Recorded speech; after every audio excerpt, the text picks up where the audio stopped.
अस्सलाम वालेकुम व्यूअर्स, मैं हूं समीना पाशा। उम्मीद है आप लोग खैरियत से होंगे। व्यूअर्स, कुछ अहम खबरें और अपडेट्स लेकर इस व्लॉग में आपके सामने हाजिर है जनाब। एक तो आपको बताएंगे कि जो मखसूस नशिस्तें छीनी गई हैं उसके बाद झटका ठीक ठाक लगा है पीटीआई को, और थोड़े से 14 तबक उनके रोशन हुए। उसके बाद कुछ स्टेटमेंट्स आए हैं, कुछ फैसले किए गए हैं, वो आपके साथ शेयर करेंगे। इसके साथ साथ आपको बताएंगे कि अनवर मकसूद साहब की एक वीडियो आई है, उसके ऊपर काफ़ी बात हो रही है। ये खबर क्या है और इसकी वीडियो की ज़रूरत क्यों पेश आई, इसके ऊपर भी बात करेंगे। फिर इसके साथ साथ कुछ जिक्र करेंगे कि जो जावेद लतीफ़ साहब हैं, उन्होंने एक अलग सा उठाया हुआ है नुक्ता, और वो सबके साथ जाकर बात भी कर रहे हैं खुलेआम, और कुछ कहानी सुना रहे हैं। तो वो क्या अपनी पीएमएलएन से अलग से एक लाइन क्यों लेकर बैठे हुए हैं, इसके ऊपर भी बात करेंगे आज के व्लॉग में। और साथ ही साथ आपको बताएंगे कि फाइनली अब ऐसा लग रहा है कि अली अमीन गंडापुर साहब के ऊपर भी प्रेशर है कि वो तमाम लोग जिन्होंने जुल्म सितम का बाजार गर्म कर रखा था केपी में, उनके खिलाफ कार्रवाई की जाए और उन अफसरान को जो भी है कि टहरे में लाया जाए। तो इसके ऊपर अब स्ट्रेट फॉरवर्ड उन्हें कोई पॉलिसी बनानी पड़ेगी। तो इस सब के ऊपर बात करेंगे इस व्लॉग में। आपसे रिक्वेस्ट है कि चैनल को सब्सक्राइब कर लें अगर अभी तक सब्सक्राइब नहीं किया। सबसे पहले यहाँ से बात शुरू करते हैं जी। मखसूस नशिस्तें नहीं मिलेंगी, पेशावर हाई कोर्ट का ये फैसला आया जिसने काफी ज्यादा पीटीआई को डिसअपॉइंट किया। शायद किसी हद तक उन्हें इस बात की उम्मीद थी कि पेशावर हाई कोर्ट से कुछ रिलीफ मिलेगा, जो कि नहीं मिल सका। और इसके ऊपर जो कानूनी लोगों की मैं राय देख रही थी तो मुनक़सिम राय थी।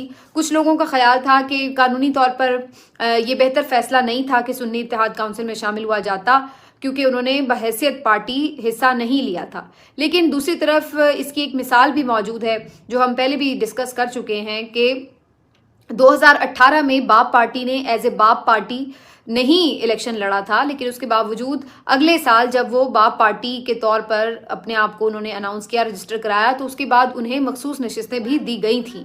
तो ऐसी सूरत में ये मिसाल जब मौजूद है तो फिर क्यों सुन्नी इत्तेहाद काउंसिल को मखसूस नशिस्तें नहीं दी जा सकती थी। तो इसलिए इसके ऊपर एक बड़ी ऑब्वियस सी हमें नजर आती है चीज कि असल में अगर फैसला जमहूरी रिवायात की रोशनी में करना हो तो बड़ा अंडरस्टूड सा है, सबको पता है कि ये एक पार्टी है, उसका किसी वजह से अगर टेक्निकली ले भी लिया गया सिंबल, तो कम से कम जो उनकी मखसूस नशिस्तें जो उनका राइट बनता है उन्हें मिलनी चाहिए। तो अगर आप इसके ऊपर कोई नहीं भी लंबे चौड़े कानूनी निकात और प्रूफ ढूंढ पाए, सिर्फ जमहूरी स्पिरिट को देखें, तो आपको ये फैसला पीटीआई के हक में करना चाहिए। लेकिन अगर आप इसको कानूनी तौर पर देखते भी हैं तो फिर जैसे मैंने पिछले व्लॉग में बात की थी कि अगर पीटीआई ये फैसला ना करती, कोई और फैसला करती, तो तब भी कोई ना कोई जवाब ढूंढ लिया जाता, क्योंकि हमारे मुल्क में फैसले पहले हो रहे हैं और उसके कानूनी जवाब जो हैं वो बाद में तलाशे जा रहे हैं। तो ऐसी सूरत में वो मजलिस वहदतुल मुस्लिमीन के साथ भी अगर इत्तेहाद कर लेते तो तब भी कोई नई इख्तरा निकाल कर फैसला यही आता। किस्सा मुख्तसर, उसके बाद काफ़ी एग्रेशन नज़र आया है। और एक तो पीटीआई ने ये फैसला किया, इस फैसले के बाद बेसिकली पीटीआई ने 3 फैसले बड़े इंपॉर्टेंट किए हैं। पहला फैसला उन्होंने ये किया है कि सुप्रीम कोर्ट में इस फैसले को चैलेंज किया जाएगा, और उसके ऊपर मैं आपको पहले से ही बता चुकी हूँ, अंदाजा था कि ये होगा, लेकिन अब ये इतनी जल्दी जल्दी सब कुछ नहीं होगा, फैसले में टाइम लगेगा। सुप्रीम कोर्ट का अपना मिजाज है, और फिर अगेन वही बात है, बेंच कैसा बनेगा उसके ऊपर भी देखना पड़ेगा, और कितनी जो है तैयारी के साथ ये लड़ा जाता है केस, ये भी देखना पड़ेगा, और उस वक्त तक क्या हालात होते हैं पीटीआई के एस्टैब्लिशमेंट के साथ, मामलात किस हद तक तय हैं या और ज़्यादा ख़राब हैं, ये भी देखना पड़ेगा। ये सब चीज़ें फैक्टर होती हैं, फिर ही फैसले समझ में आते हैं। तो एक चीज़ हो गई। दूसरा जो उन्होंने एक अहम फैसला किया वो ये कि आज असद कैसर साहब ने गुस्से का इजहार किया और कहा कि हमें बार बार ये पैगाम दिया जा रहा है कि लड़ाई ही होगी, हम कोशिश भी करें अगर कि हम सिस्टम को चलने दें, बचा लें, मफाहमत की तरफ जाएं, लेकिन हमें जो हमारे साथ सुलूक किया जाता है, बार बार हमारे साथ जो ज्यादती की जाती है, तो हमें मजबूर किया जा रहा है कि हम एक मज़ाहमत के रास्ते को अपनाएं और जंग करें। तो अगर आपका ये इरादा है तो फिर हम भी तैयार हैं। तो फिर असद कैसर साहब आज काफ़ी फ्रंट फुट पर आए हुए थे और काफ़ी लंबे छक्के लगा रहे थे। लेकिन क्या ये सिर्फ एक स्पॉन्टेनियस रद्द अमल है या वाकईतन पीटीआई कुछ ऐसा प्लान कर रही है, ये एक बड़ा इंपॉर्टेंट सवाल है, इसके ऊपर मैं आगे चल के बात करती हूँ। और तीसरा जो पाकिस्तान तहरीक इंसाफ ने फैसला किया वो मीडिया के हवाले से था। वैसे तो इस फैसले का ताल्लुक मखसूस नशिस्तों से नहीं है, लेकिन ये शायद कहीं पहले किया हुआ फैसला जिसे दोहराया गया है, और ये फैसला था कि वो 5 एंकर हजरात मुख्तलिफ चैनल से ताल्लुक रखने वाले जिन्होंने पीटीआई के या कुछ भी और कहीं इवन शेख रशीद साहब का भी इवन जिन्होंने ऐसे इंटरव्यूज किए कि जो कि पीटीआई के ख्याल में, बल्कि सबको ही मालूम है कि उन इंटरव्यूज की हकीकत क्या है। तो अगर किसी ने मुग़वियों के इंटरव्यू किए हैं तो वो बेसिकली सहूलतकार बने हैं उस जुल्म के जो उनके साथ हुआ। तो पीटीआई ने यह उसूली फैसला किया कि जी इन एंकर्स के प्रोग्राम्स में पीटीआई शामिल नहीं होगी, शिरकत नहीं करेगी और इनका बॉयकॉट किया जाएगा।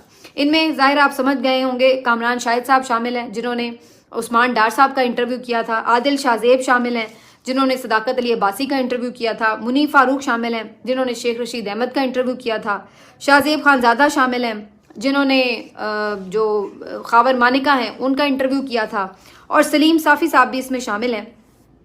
तो ये तमाम वो हजरात जिन्होंने मुख्तलिफ मुग़वी हजरात के इंटरव्यूज़ किए थे और या कॉम्प्रोमाइज लोगों के या एजेंडे के तहत जो लोगों ने कुछ करना था उनके लिए इंटरव्यू किए थे, तो उनको बेसिकली बॉयकॉट के लिए पीटीआई ने ये तय किया कि इनके साथ बॉयकॉट किया जाएगा, इनके प्रोग्राम्स में शिरकत नहीं की जाएगी। लेकिन वैसे अजीब बात है कि कोर कमेटी की तरफ से भी ये फैसला हुआ और इसकी स्याही भी खुश्क नहीं हुई होगी कि हमने देखा कि शाहजेब खानजादा साहब के प्रोग्राम में शेर अफजल मरवत साहब तशरीफ फरमा हैं और वहां पर पार्टी का मौक़िफ़ भी बयान कर रहे हैं।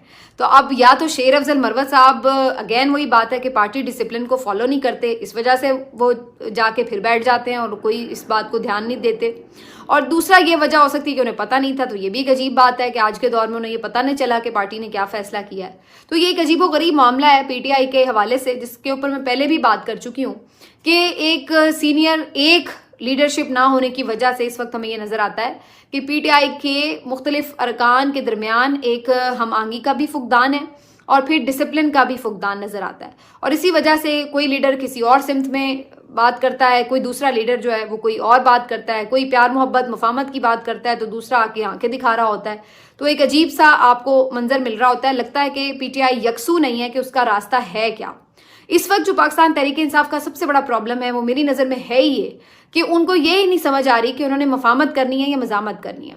और this is the high time कि अब उन्हें ये तय कर लेना चाहिए कि उन्होंने मफामत की तरफ जाना है। अगर तो मफामत की तरफ जाना है तो फिर बिल्कुल अच्छे बच्चे बन जाएं, फिर ये आंखें दिखाना छोड़ें, फिर ये एहतजाज करना छोड़ें, फिर ये दिखाने के लिए जो आप गुफ्तगू करते हैं वो भी बातें करना छोड़ें और चुप करके कहें कि जी ठीक है, ओके चलें आप करें हुकूमत, हम अपोजिशन में हैं, बाकी खान साहब के मामला अदालत देखती रहेगी, अल्लाह हाफिज। तो या तो आप ये तय कर लें और या फिर आप ये सोच लें कि नहीं आपने मजामत करनी है, तो फिर आप कोई भी जिसको कहते हैं कमजोरी वो ना दिखाएं, फिर आप यकसू हो जाएं कि आपको मफामत नहीं करनी, मजामत ही करनी है, फिर आप खुलकर सामने आए।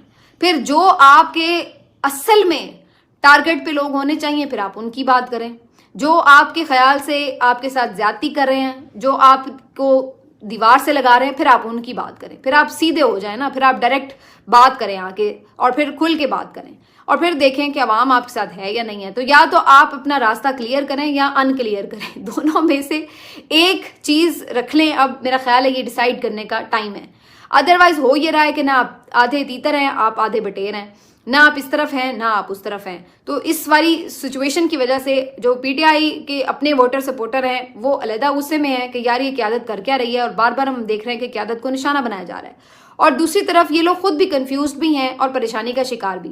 और इसका जो सबसे बड़ा नुकसान हो रहा है वो ये हो रहा है कि इनकी कमजोरी का फायदा उठाकर इन्हें और दबाया जा रहा है। कैसे?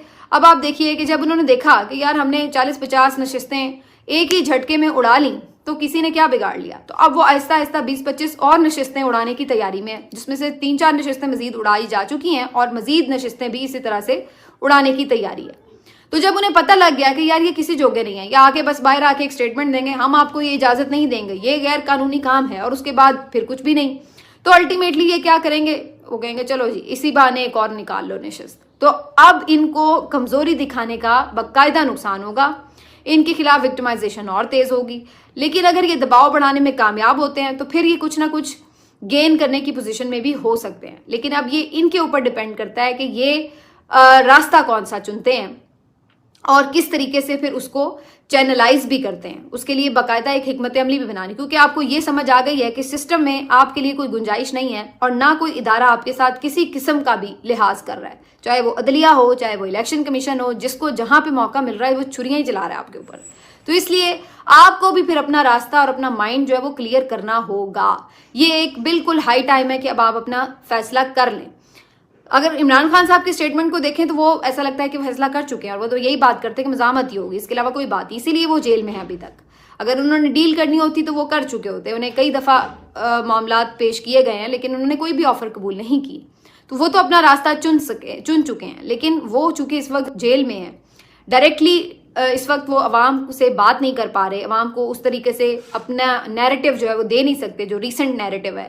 तो इस वजह से एक कम्युनिकेशन गैप उनके दरमियान और अवाम के दरमियान भी है, और बीच में अब जो वो लीडरशिप है जिसने वो कम्युनिकेशन गैप खत्म करना है बेसिकली, वो खुद या तो कॉम्प्रोमाइज हो जाती है या कंफ्यूज हो जाती है, और या फिर अब आप जो भी उसका निशाना बना लें कि भाई कोई भी उसकी वजह आप तलाश कर लें कि वो फिर किसी ना किसी वजह से उस लेवल की वो सलाहियत नहीं रख पा रही शायद कि वो उस गैप को कवर करके कोई एक बड़ी तहरीक चलाने में कामयाब हो जाए।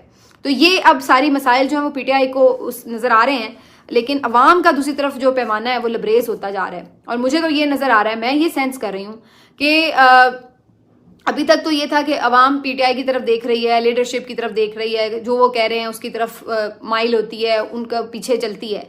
लेकिन अगर ये लोग ऐसा लगता है कि अवाम को अब मजीद सेटिस्फाई नहीं कर पाए तो फिर जो मामलात हैं वो ज़्यादा अजीबो गरीब हो सकते हैं। फिर दो ही सूरतें होंगी, या तो फिर अवाम इनको भी लात मारेंगे कि भाई जो मर्जी करते फिरो, आपके पीछे जाने का फ़ायदा क्या, आप लोगों को तो कुछ समझ ही नहीं लग रही कि आपने करना क्या, और या फिर ये होगा कि अवाम बिफर जाएंगे और वो अपनी मर्जी से फिर अपने हाथ में लेंगे फैसले। तो दोनों में से कोई एक चीज़ ही होगी, क्योंकि लीडरशिप वो किरदार अदा नहीं कर पा रही चैनलाइज करने का जो कि वो कर सकती थी। अब जी थोड़ा सा आगे बढ़ते हैं और आपको बताएं कि अनवर मकसूद साहब की तरफ से एक वीडियो जारी हुई है। अनवर मकसूद साहब लिविंग लेजेंड हैं पाकिस्तान के, कोई तारुफ के मोहताज नहीं है। अब मैं क्या बताऊं आपको कि वो कौन है, लेकिन उनके हवाले से कुछ खबरें कुछ दिन पहले तशवीशनाक चल रही थी, और इसमें काफ़ी सीनियर सहाफ़ी भी थे जो ये बात कर रहे थे कि अनवर मकसूद साहब को भी ना सिर्फ ये कि उनको डराया धमकाया गया है, बल्कि गालिबन उनके मुताबिक उन पर तशद्दुद भी किया गया है और उन्हें मना किया गया है कि वो बिल्कुल खामोश हो जाएं।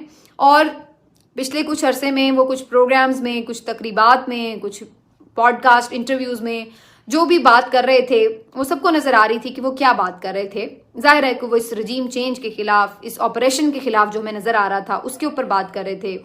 तो ये सारी चीज़ के ऊपर जाहिर है कि ताकतवर हल्के खुश नहीं थे, और उन्होंने इस चीज़ के ऊपर ये बाद में खबर ये आई कि जी उन्हें भी चुप करवा दिया गया और उन्हें मना किया गया कि आप कोई बात नहीं करेंगे। तो उसके बाद हुआ ये है कि अनवर मकसूद साहब की तरफ से मुकम्मल पहले खामोशी थी, और फिर उसके बाद हमने देखा कि उन्होंने आज एक वीडियो जारी की है। इस वीडियो बयान में उन्होंने ये बताया कि मैं बिल्कुल ठीक हूँ, मेरी उम्र 84 साल है और मुझे तशद्दुद क्या, मुझे एक थप्पड़ भी पड़े तो शायद मैं दोबारा उठ के खड़ा नहीं हो सकता। मेरे बारे में जितनी भी खबरें थी वो गलत हैं और मेरे ऊपर कोई तशद्दुद नहीं हुआ। ये सब बातें तो चलें ठीक है कि उन्होंने कह दिया, बता दिया सबको, और उन्होंने कहा कि सब जो हैं वो मेरे लिए फ़िक्रमंद हैं, फ़ोन कर रहे हैं। लेकिन आखिर में उन्होंने ये जो बात की कि जी पाक फ़ौज जिंदाबाद और अफवाज पाकिस्तान मिनाल रो पड़ी है और मुझे उसको भी देखना है, तो खैर उसके ऊपर जो है वो सबको फिर ये शक गुजर रहा है कि फिर इसको स्पेशल उसमें ऐड करने की उन्हें क्या ज़रूरत थी। लेकिन बहरहाल चूँकि अब वो अपने तौर पर ये कह रहे हैं तो हमारा काम है कि हम उनकी इस सारी वजाहत को मान लें और समझ लें कि अल्लाह करे ऐसा ही हो, ना उन्हें किसी ने परेशान किया हो। तो ये है जी कहानी अभी तक की। अगले वीलॉग में आपसे मिलती हूँ। मैं नाल उठ के रोना शुरू हो गई है तो मैं उनसे ज़रा निमट लूँ। आप अपना ख्याल रखें। अल्लाह हाफ़िज़।